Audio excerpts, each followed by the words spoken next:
well, when I was 17, my mom kicked my dad out. He went back east and they kicked me out. And I survived by scratching up enough money each day and then going to the smorgasbord and like loading up for the winter, you know, just eating all I could to make it last a day or two.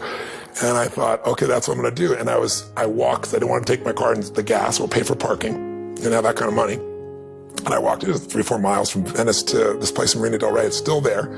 And it's called El Chorrito. It's this little Mexican restaurant that's on the water where all the, you know, the amazing yachts are. And I thought, I'm going to go there and I'm going to absorb this abundance environment because I'm so scarce. And I'm going to eat all I can possibly eat, you know, for $5.95 of this tacos and salad and all this stuff. Healthy, energizing. Of course, totally energized. Oh like something I can go have a good sleep afterwards and forget all this, right?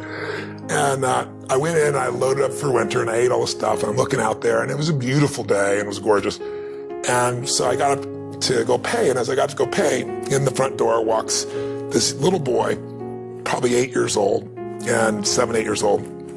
And he was dressed in a suit, and he's just like, you know, kind of demure like you right now. If anything, I am certainly demure, as you well know. That's I well know. But sincerely, he was just really, I don't know, it was just, there was something about this kid, he had this air about him, and he opened the door for his mother, and he pulled the chair out for her. And I don't know, something about it just struck me emotionally, very deeply. And I was just touched, thinking, this little boy has got so much heart and class. And so I walked up to him. I paid my bill and walked up to him, and I said hi, and I introduced myself, and I was nobody. Who the hell's Tony Robbins? No Tony Robbins. And he says, who is this gigantic? Yeah, that's funny. He's really thinking it's not there. And I said, I just want to tell you, I watched you for the last few minutes. I said, I watched you open the door for you later. I saw you pull out the chair. I saw the way you looking in her eyes and giving her full attention. I said, you are a class act. And he looked at me and I said, and taking her lunch, that's awesome. He goes, well, she's my mom.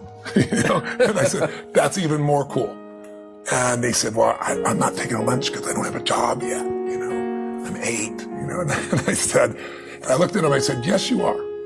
And I didn't have any plan. I just reached in my pocket, took all the money I had in the world. It was like $19 and some change, whatever was left after that. And I just sat down in front of him in front of the table. And he looked up at me. His eyes got big as garbage can covers.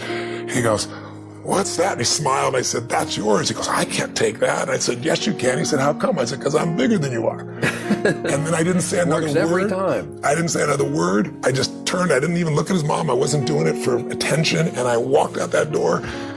And I didn't walk out that door. I flew out of that door, man. I had no car. I was walking home, you know. I just felt like so alive. I felt so free. And I should have been scared shitless. I got no money. I don't know where I'm going to feed myself. You gave away last minute. There wasn't an ounce of fear in me. It was like in that moment, scarcity died. It just died. It was out of my life.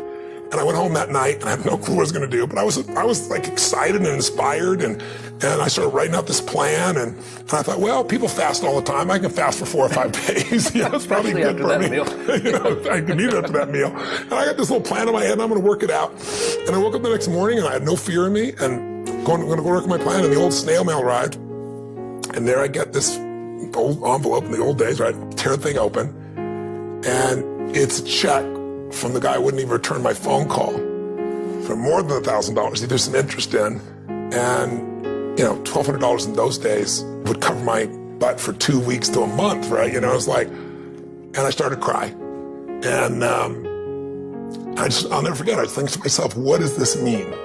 And I decided that meant that I was being rewarded for doing what's right, by not operating out of scarcity and fear.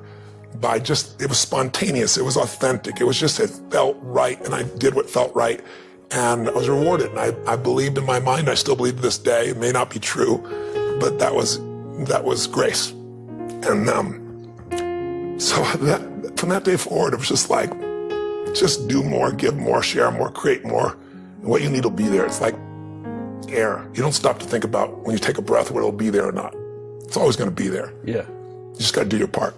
So I'm emotional about it, because even though it's been decades and decades since that day. Well, but look what the guiding principle has created. And that's why I say, I look at my life today and the millions of people I've had a chance to serve and be a part of, and who my friends are, and the life I get to live my life with today. It's just the rewards, the karma, if you would, corny as it may sound.